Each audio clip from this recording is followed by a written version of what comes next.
Aunty ఏం చేస్తున్నారు aunty? ఏముందమ్మా, ఎక్కడికన్నా పోతామంటే మనకేం చుట్టాలు ఎవరు లేరు. అందుకని చెప్పేసి పోనీ అట్టా టౌన్లో కన్నా పోయి ఏదైనా కూరగాయల మార్కెట్ దాకన్నా పోయేస్తాం, ఏదైనా మామిడిపండు అన్నా కొంటామంటే వాన ఒకటి వచ్చేస్తా తడిపేస్తా ఉంటుంది. అందుకని పోదలుసుకోలేదు. ఇదిగో ఇక్కడ ఎందుకో ఈ మొగ్గ ఇట్లా వచ్చి ఊడిపోతుంది, బాగా ఎర్రగా పూసేది ఊడిపోతుంది. అందుకని ఏం తొయ్యలా. ఇదిగో గిడ్డన్నా బీగదామని ఇదిగో ఒక రూపాయి పీకుతా ఉండాను, చేత్తో వచ్చేస్తుంది. ఒక చినుకులకి నాని ఉంది కాబట్టి అందుకని ఏమీ తొయ్యలేదు. నాన్న ఉంది. ఇదిగో ఈ మిరప చెట్లంతా శుద్ధం చేద్దాము, పోత వస్తుంది చెట్లకి. ఫస్ట్ ఏం రాలా, ఒక కాయ కాసింది. ఇదిగో ఇంకొక పెద్ద దిగతుంది.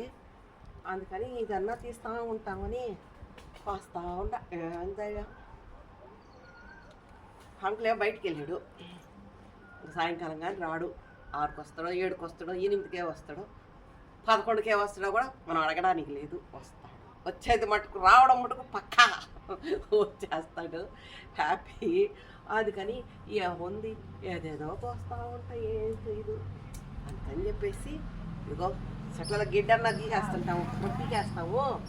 అందుకని చెప్పేసి అనుకుంటా ఉందా, ఏమీ తొయ్యలా అట్ట అనుకుంటా అనుకునే.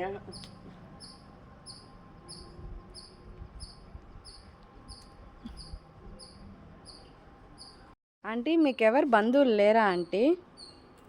ఎందుకు లేరబ్బాయా, బతికినంత కాలం నాకు ఏ లోటు లేకుండా వెనకటికి ముందుకి అన్నిటికీ మనసులో అనుకున్న తడుగా తనే జరిపేసేసే మా ఆయన మా మామ ఉన్నాడు అబ్బాయా. ఇంక నా పైన ఇంకోటి దేవుళ్ళు దేవతలు అందరూ ఇలా అందరూ ఉండారమ్మాయ నన్ను కనిపెట్టుకొని. సరేనా, నేను అడిగింది నేను ఏమి కోరినా ఇచ్చేస్తాను. వాళ్ళు ఉన్నారు, దేవుళ్ళు ఉన్నారు. ఇక అన్నిటికీ మించి ఇప్పుడు నాకు ఇంకా యూట్యూబ్ ఉందమ్మాయ. యూట్యూబ్లో నా ప్రోగ్రామ్ చేసే అభిమానులు ఉన్నారు, దాంట్లో పార్టిసిపేట్ చేసేవాళ్ళు, దాంట్లో యూట్యూబ్ సంస్థలో ఉద్యోగాలు చేసేవాళ్ళు, యాక్టింగ్ చేసేవాళ్ళు, పాల్గొనేవాళ్ళు అంతా కూడా ఇప్పుడు నా వాళ్ళు అయ్యారమ్మాయ. నా వెనకాల యూట్యూబే ఉందమ్మాయ.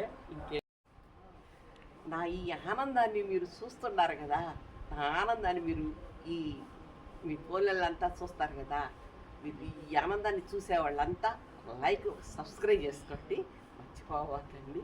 I'm happy.